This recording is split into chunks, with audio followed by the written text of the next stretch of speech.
Natry mo na ba gumawa ng vegetable barbecue? Yes, best vegetable barbecue. Kung tayong mga Pinoy, sanay tayo mag-barbecue, pero yung pork, chicken, lamang loob, kagaya ng isaw. Pero hindi gulay, di ba? Nagkayayaan kasi kami ng mga katrabaho ko na lumabas daw. Kaya lang, ang problema ko, vegetarian sila, hindi sila kumakain ng karne. Anyways, mag-start na tayo sa paggawa ng barbecue. Hinugasan ko lang muna itong mga mushroom, tapos pinatuyo ko. Ang gamit ko palang mushroom dito yung baby bella or yung portobello mushroom. Pwede kayong gumamit ng kahit anong mushroom kung gusto nyo. Masarap kasi kapag may mushroom. Sabi kasi sa lahat daw ng gulay, yan yung pinakamalapit na lasa sa karne. Wait lang bes, maisingit ko lang tong salad ko. Nai-edit ko na kasi yan. Na-crop ko na yung video tapos ang hirap na i-move. Kaya napunta na siya dito sa gitna. Bali, naghiwa lang ako ng pipino, tapos yung kamatis, tinanggalan ko lang ng buto. Magtutubig kasi yan kapag hindi natin tinanggal yung buto. Tapos, dinice-dice ko lang siya. Tapos, naghiwa na lang din ako ng pepper. Meron ako ditong red bell pepper, orange bell pepper, tsaka yellow bell pepper. Pampakulay lang, pero para-parehas lang din ng lasa yan. Mas matamis lang kapag mas hinog. Nahugasan ko na nga pala yung mga gulay ko bago ko hiwain.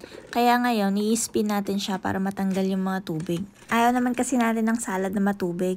Tapos ang galing itong salad spinner ko, may preno. Ay mali, kailangan pala ibalik muna yung handle bago i-preno. So kung makikita nyo sa gilid, marami pa rin tubig. At ayan yung total na tubig na nakuha natin. Sinet aside ko lang muna sila para makamove on na tayo sa next. Ay, sana all nakamove on. Kagaya nga ng mga nauna, pagkatapos kong hugasan, in-spin ko ulit siya. Gamit yung spinner natin na may preno. Buti pa yung spinner may preno. Yung bibig ng nanay mo parang wala. Tapos minix-mix ko lang sila gamit ang wooden spoon. Para sosyal. Pero yung totoo, nahirapan akong haluin gamit ang wooden spoon, kaya kinamay ko lang din yan. Hindi ko na lang pinakita sa video kasi makikita ng mga kasama ko. Para naman sa dressing, gumamit lang ako ng isang buong lemon. Nilagyan ko lang ng salt and pepper para may lasa. Huwag kayong mag-alala sa mga kasama ko, hindi naman nakakaintindi ng Tagalog yun. Pagkatapos ko nga lagyan ng salt and pepper, madaming pepper, konting pepper pa, ay hinalo ko na rin yung mixture. Hinalo ko lang hanggang sa matunaw na yung salt. Pwede rin kayong mag-adjust. Tensiometer lang kasi yung ginawa ko. Kaya nung nilagyan ko ng salt, parang napaalat. Kaya dinagdagan ko naman ng lemon. Make sure nyo pala natanggalin yung mga buto kasi mapait yan kapag nakagat. Tapos nagdagdag na din ako ng olive oil. Yung ratio ng olive oil to lemon ay 3:1. 3 parts ng olive oil, 1 part ng lemon. Pero para sa akin masyadong oily yun. Kaya tinansya-tansya ko na lang din. Tapos nung pagbisita ko sa garden ko, nakita ako ng kapitbahay ko. Kaya inalok niya ako kung gusto ko daw nito. Hindi ko alam paano bigkasin pero sabi ni Google, time. Meron ding isang video ang sabi, time. Pero ang basa ko dun, time. Kaya ayoko ng mga herbs na yan eh. Hirap bigkasin. At dahil nga dinagdagan ko siya ng lemon, parang tumabang naman. Kaya nilagyan ko ulit ng salt and pepper. Konting halo pa nga, tapos nilagay ko na siya sa ziplock. Bale, imimix ko siya dun sa pinakang salad kapag kakainin na namin. Okay, balik na tayo sa barbecue skewers. Hindi ko tutuloy ang masasabing vegetarian kasi merong cheese. So, hiniwa-hiwa ko lang yung zucchini. Meron ako ditong green at saka yellow na zucchini para mas maganda yung kulay. Tapos yung pepper, yung red, orange, saka yellow pepper. Make sure nyo lang na para-para sila ng size para sabay-sabay silang maluluto. Tapos yung mushroom naman, hinati ko lang into quarters. Paneer nga pala yung tawag sa cheese na gamit ko dito. Yung mga herbs naman, chinap ko lang into small pieces. Meron tayo ditong thyme, parsley, at saka yung basil.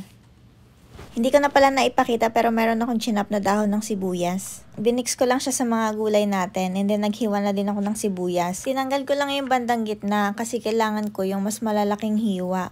Tapos nag-add na din ako ng salt and pepper to taste. Naglagay din ako ng konting lemon para may acidity. Tapos naglagay na din ako ng olive oil. Since hindi ito meat, hindi siya magmamantika so kailangan natin lagyan ng oil. Since first time ko lang gagawa nito, hindi ko pa rin talaga alam kung anong magiging lasa niya. Naglagay ako ng konting paprika para pampakulay. Tapos tansya-tansya lang din to. Naglagay ulit ako ng salt and pepper tsaka konting paprika kasi feeling ko parang matabang. Naglagay din ako ng konting pepper flakes para medyo maanghang. Konting halo-halo pa at dagdag ng mga pampalasa. Tapos nag-start na din ako magtuhog. Sa pagkakatuhog naman, ikaw nang bahala kung anong gusto mo pagkasunod-sunod. Pero mas maganda siya kung paiba-iba. Hindi ko nga talaga ini-expect na ganito ang kalalabasan nito. Ang ganda ng kulay at saka super appetizing. Talaga naman kahit hindi ka kumakain ng gulay, gugustuhin mo talagang itry. Medyo nagmamadali na nga din ako ng mga oras na yan kasi ginawa ko lang siya 2 hours before yung usapan namin na magkikita-kita. Hindi naman kasi siya kagaya ng karne na kailangan mo ibabad overnight para mas lumasa. Kapag gulay kasi, hindi na siya fresh tsaka magtutubig kapag ginawa mo kaagad.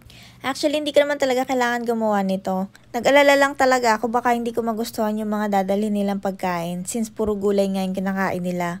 Nag-aalala pa nga ako nung una kasi baka malate ako, hindi pa kasi ako tapos gumawa nito. Pero ang ending, nag-antay pa rin ako ng halos 2 oras bago sila dumating. Kala ko mga Pinoy lang ang laging nalilate. Ayan tuloy, sarado na yung park na pupuntahan sana namin kasi tanghali na nga. Ang dami na raw tao, punong-puno na. Kaya naghanap na lang kami ng ibang pupuntahan. At tama nga ang desisyon ko, buti na lang gumawa ko ng sarili kong pagkain. Parang hindi ko kasi trip yung mais. Meron din naman silang burger pero gulay yung patty. Diba kasi tayo kapag umaalis o kaya may outing, hindi mawawala yung karne.